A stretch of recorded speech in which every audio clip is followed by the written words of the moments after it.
ग्रामवासी सहयोग में 51 वर्ष में पाद थापिला बस्य सदाशिव रचित रामलीला। केन्द्रापड़ा जिला डेराबिस बजार निकट बस्य सदाशिव जन्मस्थली पाख दधी बाबनजी पीठरे 60 रु ऊर्ध्व कलाकार मानक नहीं बस्य सदाशिव रचित रामलीला अनुष्ठित हो जाइछि।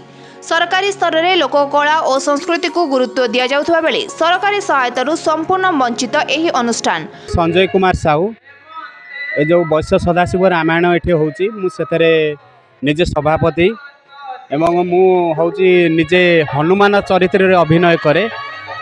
तेणु मु दीर्घ 25 वर्ष है अनुष्ठान चल माने करी आसुची हनुमान भूमिका रे। तेणु अनुष्ठान बहुत दुख कष्ट चलुची किंतु दुख कष्ट चलुची कौन ना समय थिला चाउल मुठे धान गौणीए बाउंश खंडे मागिक अनुष्ठान आम करूँ से 40-50 हजार अनुष्ठान हो जाता किंतु वर्तमान माने बजेट को नहीं 3.5 लाख प्लस आमको खर्च करिया पड़ू। तेणु 3.5 लाख जो खर्च करचु आमर आसिक 51तम पूर्ति अवसर कलुणु सरकार तरफ कौन से आर्थिक साहाय्य आम पाइलुनु बड़ा दुखर कथा। तेणु जब सरकार तरफ किसी आम साहाय्य मिलता ये बस्य सदाशिव जन्मपीठ आम रामायण करुचु निश्चिंत भाव में अंचलवासी आनंदित हेबे एवं आम 51 वर्ष को केमी 100 वर्ष करूँ ता मत चेष्टा करूँ। लोककला संस्कृति ऐतिह्य मंच उपरे कलाकार मानक निखुण अभिनय दर्शक मानक मनरे भरी दिए जीवंत भावना। सत एठी कलाकार मानक मिलेनी निजर पारिश्रमिकता लोक मानक भल पाइबा ही सार। करुणा कर तो यही जो दधिम जो लक्ष्मी ठाकुर बड़ सेवक तो ये अनुष्ठान हूँ एक परंपरा ऐतिह्य परंपरार अनुष्ठान ये दीर्घ दिन अनुष्ठान चललानी।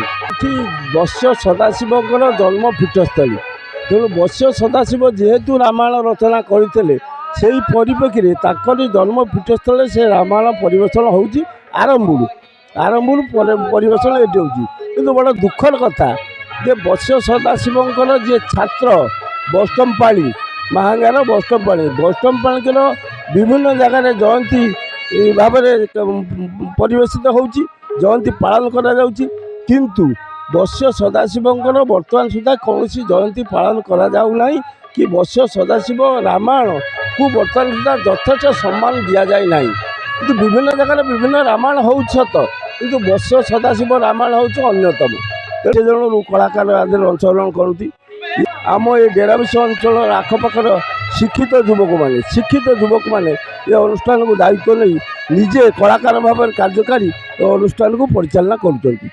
तेणु ये अनुष्ठान उत्तरोत्तर उन्नति हो सत किंतु बड़ दुखर कथा ये अनुष्ठान जो होउची अनुष्ठान को सरकारी अनुदान एपर्यंत किसी मिली ना कि बस्य सदाशिव जन्म पीठस्थली भाव यहाँ कौन प्रकार सरकारी स्तर में मान्यता दि जाए ना। तेणु मु सरकार को अनुरोध आपण जरिया अनुरोध करने चाहूँगी जे ये बस्य सदाशिव को जन्म पीठस्थल को मान्यता दि जाए ये रामायण परिवेशन जो मैंने कर सरकारी आर्थिक सहायता प्रदान करा जाए ये भविष्य में आहरी उन्नति हम। मो ना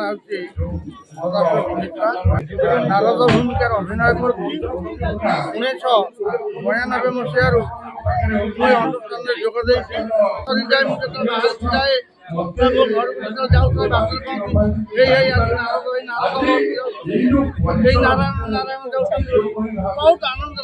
रामलीला रचित बस्य सदाशिव को सम्मान सरकारी सहायता वंचित एही ऐतिह्य अनुष्ठान उपरे यदि प्रशासन गुरुत्व न दे एथिप्रति अणदेखा करती तेबे आगामी पीढ़ी यह बहु दूर को चली जिबार संभावना रही। पाटकुरारू त्रिलोचन बेहेरांग रिपोर्ट लिव लाइफ ओडिया।